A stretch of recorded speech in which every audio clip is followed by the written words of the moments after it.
Hello जी। आज के इस वीडियो में हम बात कर लेते हैं एक और कंपनी के बारे में, एक two wheeler electric two wheeler manufacturing company के बारे में। कंपनी का नाम है ओला इलेक्ट्रिक।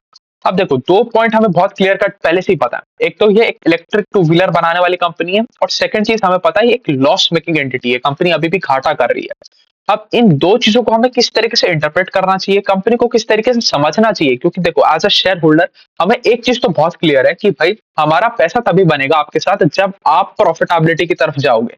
जरूरी नहीं है कि आप पार्ट पॉजिटिव जिस दिन हो हम उसी दिन पैसा बनाए, बट हाँ ये जरूरी है कि आपका ट्रेंड सही होना चाहिए, आपके पास कोई रोड मैप होना चाहिए टुवर्ड्स प्रॉफिटेबिलिटी। हम ये नहीं कह सकते कि भाई आगे आने वाले 10 साल तक हम लॉसेस में ही रहेंगे, हमें कुछ पता ही नहीं है कि हमारा पार्ट कब आएगा। तो अगर आपका एटलीस्ट ट्रेंड भी सही है ना, तो भी हम एज अ शेयर होल्डर पैसा बना के स्टॉक में से निकल सकते हैं। तो पहले हमें बिजनेस मॉडल समझना पड़ेगा, उसके बाद हम समझेंगे रोड टुवर्ड्स प्रॉफिटेबिलिटी किस तरीके की रहेगी, और क्या ये लोग जो कहानी कर रहे हैं ये कन्वर्ट भी कर सकते हैं इस चीज को या नहीं कर सकते, इन चीजों के बारे में हम बात करने वाले हैं। अगर सबसे पहले हम देखने जाए कंपनी का मार्केट कैप, तो 41,400 करोड़ रुपीस के आसपास कंपनी का मार्केट कैप है। अब देखो, अब थोड़ा सा इंडस्ट्री के बारे में समझते हैं। अब इंडिया में इलेक्ट्रिक टू व्हीलर इंडस्ट्री बहुत तेजी से बढ़ा है और बहुत तेजी से अडॉप्शन भी आया है। अब एज कंपेयर टू आपका पैसेंजर व्हीकल सेगमेंट देखें और टू व्हीलर सेगमेंट देखें, तो टू व्हीलर में आपको बहुत ज्यादा पेनिट्रेशन देखने को मिल रहा है, क्योंकि टू व्हीलर आपका सिटी कम्यूट के लिए यूज होता है। आप जनरली टू व्हीलर को अपने घर के आसपास के काम करने में ले जा रहे हो, या कोई छोटा मोटा काम के लिए ले जा रहे हो, इंटरसिटी ट्रैवल नहीं हो रहा टू व्हीलर से।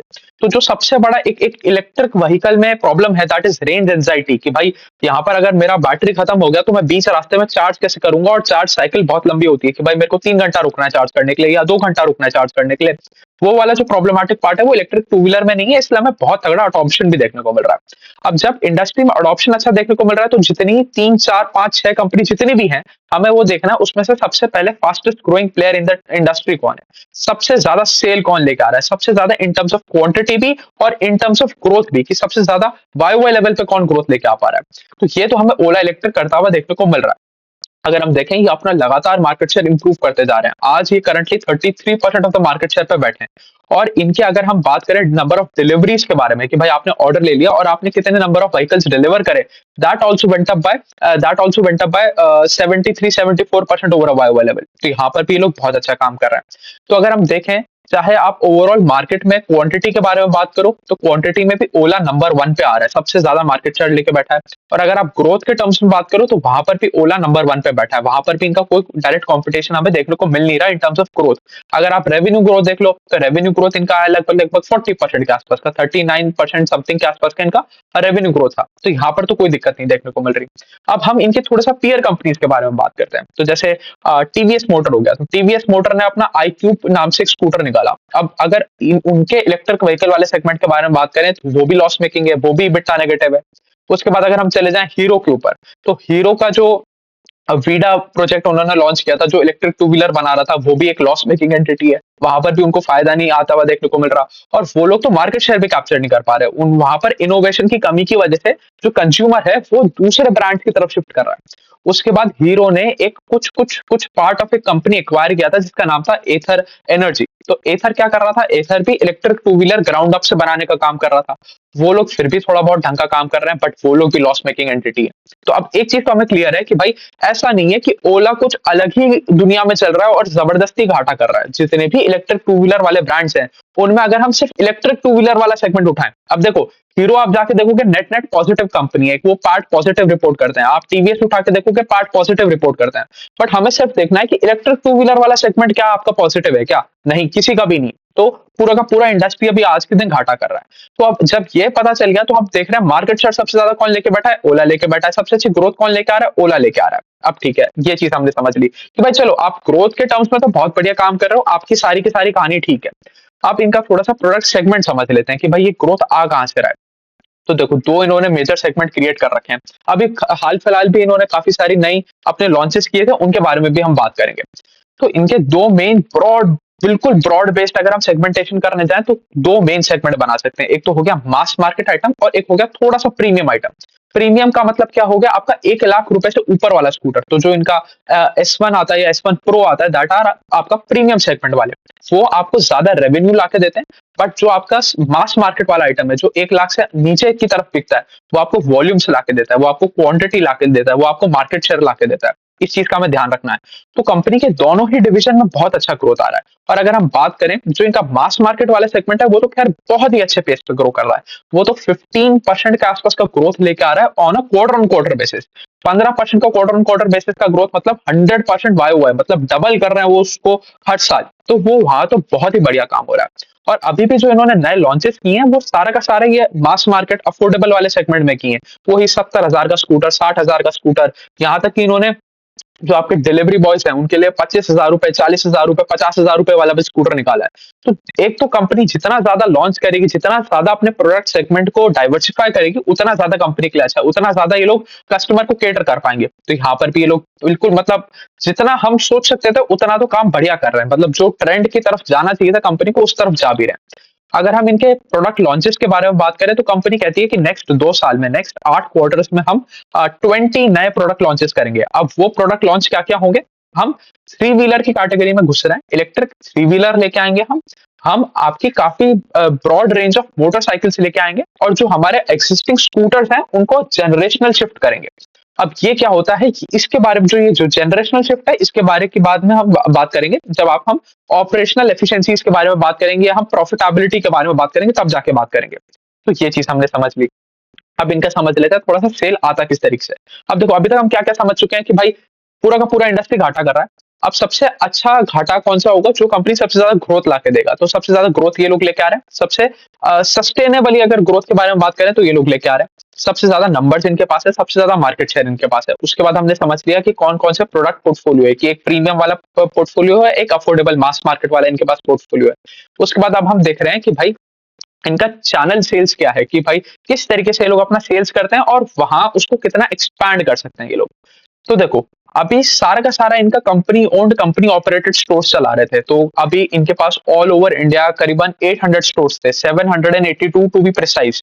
और हर स्टोर हर क्वार्टर में 130 के आसपास का सेल बुक कर पाता था। तो ये अगर आप कन्वर्ट करोगे तो ये 1,10,000 के आसपास का सेल हो गया। तो ये लोग इतना फिगर आराम से टच कर पा रहे हैं in each and every quarter. अगर हम इस क्वार्टर के बारे में बात करें तो इस क्वार्टर में भी ये लगभग लगभग 1 लाख स्कूटर्स बेच दिए थे इन्होंने, 98,000 समथिंग स्कूटर्स बेचे इन्होंने। तो आप 1,10,000 स्कूटर्स हर क्वार्टर आराम से बेच रहे हो। ये वाला वैसे भी थोड़ा श्राद्ध वाला महीना था, यहाँ पर थोड़ा सा फिर भी इफेक्ट हमें देखने को मिला, इसकी वजह से हम इसको छोड़ भी दें तो आप आराम से 1,25,000 1,30,000 के आसपास स्कूटर बेच रहे हो। अब कंपनी कहना चाह रही है ये जो हमारे 700 से 800 ये जो भी हमारे स्टोर्स हैं इनको हम लेके जाएंगे towards 2000 by the end of FY25। तो नेक्स्ट 2 क्वार्टर के अंदर अंदर ये अपने जो company owned, company operated stores हैं इनको डबल से भी ज्यादा करने वाले हैं, ऑलमोस्ट 3 गुना करने के बारे में बात कर रहे हैं। 2.5 2.6 टाइम्स करने की बात कर रहे हैं। तो अगर हम बात लेके चले कि भाई चलो सेम स्टोर सेल्स ग्रोथ आपका जीरो रहता है, आप सिर्फ 130 व्हीकल ही पर स्टोर पर क्वार्टर बेच पाते हो। तो अगर हम 2000 को 130 से अगर सिंपल मल्टीप्लीकेशन भी करें तो लगभग लगभग 2,60,000, 2.5 लाख स्कूटर्स बेचने के लिए आप एकदम तैयार हो। और ये तो हम तब बात कर रहे हैं जब आप अपने प्रोडक्ट सेगमेंट को डाइवर्सिफाई नहीं कर रहे हैं। तो कंपनी का यहाँ पर भी ग्रोथ बहुत जबरदस्त देखने को मिल रहा है। उसके अलावा कंपनी ने एक और चीज बताई। कंपनी ने कहा कि अब हम अपने फ्रेंचाइजी मॉडल के ऊपर भी और ज्यादा काम करने की कोशिश करेंगे। हम ऑलरेडी 1,000 फ्रेंचाइजी दे चुके हैं और इसको भी हम अगले 2 क्वार्टर के अंदर अंदर 10,000 तक ले जाएंगे। तो टोटल टच पॉइंट्स आप देखो कितने हो गए। आज के दिन आपके पास मैं कह रहा हूँ 1,000 आपके पास फ्रेंचाइजी वाले टच पॉइंट्स हैं और 800 आपके पास कंपनी ओन्ड, कंपनी ऑपरेटेड वाले टच पॉइंट्स हैं। तो 1800 टच पॉइंट से कंपनी जाना चाह रही है 12,000 टच पॉइंट्स तक, 10x करना चाह रही है अपने टच पॉइंट्स को। तो कितना ज्यादा एग्रेसिव एक्सपेंशन है। अब यहाँ पर 2 चीजें हमें समझनी पड़ेंगी। तो क्या ये जो आप इतना एग्रेसिवली एक्सपैंड कर रहे हो, क्या इससे आपके मार्जिन हिट होंगे? क्या आप और भी ज्यादा घाटा करोगे? क्या पहले ये समझना है। तो जितना भी आपका फ्रेंचाइज ओन्ड, फ्रेंचाइज ऑपरेटेड वाला सामान है वहां पर तो कोई दिक्कत आएगी ही नहीं, कंपनी अपनी कॉस्ट को कंट्रोल करके चलेगी। सेकंड चीज, जो अब आप company owned, company operated store को जो आप 2.5x करना चाह रहे हो, 800 स्टोर से 2,000 स्टोर लेके जाना चाह रहे हो, उसमें आपका जो भी खर्चा होगा वो आप अपने ग्रॉस मार्जिन में जो इंक्रीज आएगा उससे आप सब्साइड कर दोगे। मतलब आप अपने अपने ऑपरेशनल एफिशिएंसी बढ़ाओगे और उससे वो वाला खर्चा निकाल लोगे। तो आपका पैट और ज्यादा नहीं गिरना चाहिए और आपके लॉसेस वाइडन नहीं होने चाहिए। आप अपने मार्जिन को मेंटेन करोगे बल्कि बेहतरी करोगे, जो हमें यहाँ पर इस बार देखने को भी मिला। अगर हम इनकी इबिटा मार्जिन के बारे में बात करें तो इनका -28% के आसपास का कंपनी का इबिटा मार्जिन रहा था, जो इंप्रूवमेंट था फ्रॉम -30%, -31%। तो ये चीज भी हमने देख ली। अब देखो अब हम बहुत सारी चीजें कवर ऑलरेडी कर चुके हैं। अब आ जाते हैं मेन पॉइंट के ऊपर कि अब आप प्रॉफिटेबिलिटी कैसे अचीव करोगे, आपके पास क्या रोड मैप है, आप आगे चल के किस तरीके से आप सोच रहे हो। अब देखो, एक एक करके समझने की कोशिश करते हैं। अब ये कंपनी जैसे 2 साल पहले स्टार्ट हुआ था, तो पहले स्कूटर से स्टार्ट करते हैं। तो जब इन्होंने अपना पहला स्कूटर लॉन्च किया था, that was on gen 1 platform. अब जेन 1 प्लेटफॉर्म से जब ये शिफ्ट हुए फ्रू टू जेन 2 प्लेटफॉर्म, तो जेन 2 प्लेटफॉर्म में इन्होंने क्या किया, अपने कॉम्प्लिकेशंस को कम किया, R&D में एफर्ट डाला, अपने कॉम्प्लिकेशंस को कम किया, अपना जो जो ये स्कूटर का बॉडी बना रहे थे, उसका जो नंबर ऑफ पार्ट्स रिक्वायर्ड थे उसको कम किया, तो चीजों को सिंप्लीफाई किया, ऑपरेशनल एफिशिएंसी लेके आए, और जो आप पार्ट यूज कर रहे थे उनको स्केल पे ले जाके सस्ता किया। तो यहाँ पर हमें मार्जिन एक्सपेंशन देखने को मिला। वो जो पहले ये 15-16% के आसपास का ग्रॉस मार्जिन बनाया करते थे हर स्कूटर के ऊपर, अब वो बढ़ के 20% के आसपास आ गया था। अब ये लोग कह रहे हैं कि हम अगस्त ऑफ 2025 में, मतलब आज से 6 महीने बाद या 6-7 महीने बाद, कंपनी अपना कंपनी अपना जेन 3 वाला प्लेटफॉर्म लॉन्च कर देगी। तो जेन 3 वाले प्लेटफॉर्म में क्या होगा, और ज्यादा इंप्रूवमेंट हमें देखने को मिलेगा, आपकी कॉस्ट और कम होगी, आपको 7 से 8% के आसपास का इंक्रीज देखने को मिलेगा in terms of gross margin. तो आपका जो आज 20% का ग्रॉस मार्जिन है, वो 28% के आसपास का ग्रॉस मार्जिन पहुंच जाएगा। उसके बाद सबसे इंपॉर्टेंट चीज और सबसे बड़ी चीज जो इस कंपनी की प्रॉफिटेबिलिटी में बहुत बड़ा रोल प्ले करने वाली है, और इस कंपनी को एक बहुत बड़ा कॉम्पिटिटिव एज भी देने वाली है, दैट इज बैटरी टेक्नोलॉजी। आज के दिन कोई भी कंपनी ऐसा नहीं है इंडिया में जो खुद का बैटरी बनाता हो, चाहे वो पैसेंजर व्हीकल में हो, चाहे वो टू व्हीलर वाले सेगमेंट में हो। बट ये लोग कह रहे हैं कि हम अपना खुद का सेल बनाएंगे, खुद का बैटरी बनाएंगे, और जो ईवी के लिए, एक इलेक्ट्रिक व्हीकल के लिए सबसे इंपॉर्टेंट कंपोनेंट होता है। अगर ये लोग ये काम कर पाते हैं, जिसका इन्होंने डेडलाइन दे रखा है कि हम Q1 FY26 से, मतलब 2 क्वार्टर बाद से, हम अपने अपने स्कूटर्स में अपनी ही बैटरी, अपना ही सेल लगाने लग जाएंगे। अगर ये लोग ऐसा करने लग गए, ये इसमें सक्सेसफुल हो गए, तो इनको और भी ज्यादा ग्रॉस मार्जिन का एक्सपेंशन देखने को मिलेगा, क्योंकि अब आप किसी दूसरी कंपनी के ऊपर डिपेंडेंट नहीं हो, अब आप सब कुछ अपने ही घर में बना रहे हो, अपने घर में बना रहे हो, आप अपना कॉस्ट को कंट्रोल कर पा रहे हो, तो आपको फर्दर एक्सपेंशन देखने को मिलेगा, वहां से भी आपको 17-18% के आसपास का एक्सपेंशन देखने को मिलेगा। तो जो आपका 28-29% के आसपास का ग्रॉस मार्जिन अभी हम कैलकुलेट करके बैठे थे, वो पहुंच गया 50% के आसपास पे। तो बहुत बढ़िया काम हो गया। बट अब यहाँ पर एक प्रॉब्लम भी है। अब जो गवर्नमेंट है वो अपनी फेम टू सब्सिडी को खत्म करती जा रही है। अब फेम टू सब्सिडी क्या भला है? फेम टू सब्सिडी एक ऐसी सब्सिडी हुआ करती थी जो government electric two wheeler companies को दिया करती थी, और इससे इनके स्कूटर्स की प्राइस ड्रास्टिकली नीचे आ जाया करती थी। अब वो धीरे धीरे जैसी सब्सिडी हटेगी, तो इनके ग्रॉस मार्जिन में फर्क पड़ेगा, ये लोगों को थोड़ा सा अपने स्कूटर के प्राइसेस कम करने पड़ेंगे। इसकी वजह से क्या हमें देखने को मिलेगा कि भाई आपका जो ग्रॉस मार्जिन है वो ऊपर से 10-12% गायब हो गया, उड़ गया, आपकी फेम टू सब्सिडी हटने की वजह से। अब देखो, थोड़ा सा कॉम्प्लेक्स हो रहा है, बट फिर भी चीजों को समझना पड़ेगा। आपने स्टार्ट किया 15% ग्रॉस मार्जिन से, आपने एक जनरेशनल इंप्रूवमेंट लेके आए from gen 1 platform to gen 2 platform, आप 20% ग्रॉस मार्जिन पे पहुंचे। आपने जेन 2 से जेन 3 लेके आए, आप 28% ग्रॉस मार्जिन पे पहुंचे। आपने स्कूटर में अपनी ही बैटरी लगा दी, जो आपने अपनी ही फैक्ट्री में बनाई थी, तो आप 50% ग्रॉस मार्जिन पे पहुंच गए। बट उधर सरकार ने क्या किया, सरकार ने आपकी सब्सिडी हटा दी, आपका वापस ग्रॉस मार्जिन नीचे की तरफ आ गए, 10-12% का ग्रॉस मार्जिन उड़ गया, बट आप 36-38% के आसपास के ग्रॉस मार्जिन पर बैठे हुए हो। तो that is still a very very big improvement. आप अपने ग्रॉस मार्जिन को ऑलमोस्ट डबल कर चुके हो इन द लास्ट 2 years। तो ये अभी भी बहुत बढ़िया बात है। अगर ये सारी चीजें ये लोग कर लेते हैं, तो ये इनके लिए बहुत ही बेनिफिशियल चीज रह जाएगी। तो चलिए, मोटा मोटी यही थी कहानी। अब देखो, थोड़ी सी और एक फाइनल चीज और समझते हैं। अब जब कंपनी अपने प्रोडक्ट पोर्टफोलियो को डाइवर्सिफाई करेंगे, अपने ब्रांच नेटवर्क को और ज्यादा बढ़ाएंगे, अपने फ्रेंचाइजी वाले नेटवर्क को और ज्यादा बढ़ाएंगे, तो जितना ज्यादा ये लोग मार्केट शेयर कैप्चर कर पाएंगे, उतनी ज्यादा ये लोग वॉल्यूम से लेके आ पाएंगे, उतना ज्यादा ये अपना स्केल अचीव कर पाएंगे। तो हर स्केल अचीव होने के साथ साथ इनका इनका इनका कॉस्ट भी कम आएगा। तो पर यूनिट कॉस्ट, अगर पहले एक स्कूटर बनाने में 1 लाख रुपए लग रहा था, और वो एक स्कूटर का प्राइस था, अब अगर 1 लाख स्कूटर बनेंगे, तो आपको ऑपरेटिंग लेवरेज मिलेगा, आपको और ज्यादा एफिशिएंसी मिलेगी, और आपकी वो कॉस्ट नीचे आती जाएगी। तो ये एक ऐसा कंपनी हमें देखने को मिल रहा है जो इनका आज तो घाटे में है, बट रोड टुवर्ड्स प्रॉफिटेबिलिटी काफी क्लियर देखने को मिल रहा है। बट अगर कंपनी अपने गाइडेंस को फुलफिल कर लेती है, तो ये बहुत बेहतरीन काम होगा कंपनी की तरफ से। तो चलिए, मोटा मोटी यही थी कहानी ओला इलेक्ट्रिक के बारे में। एक बहुत अच्छा रिजल्ट दिया कंपनी ने। अब देखो, उस तरीके से नहीं देखना चाहिए कि यार पिछले क्वार्टर में तो आपका घाटा थोड़ा सा कम था, इस बार आपका घाटा थोड़ा सा ज्यादा बढ़ गया। उस तरीके से हमें नहीं मेजर करना, हमें देखना है क्या कंपनी सही ट्रेंड में जा रही है। हाँ, आज तो सही ट्रेंड में जाती हुई देखने को मिल रही है।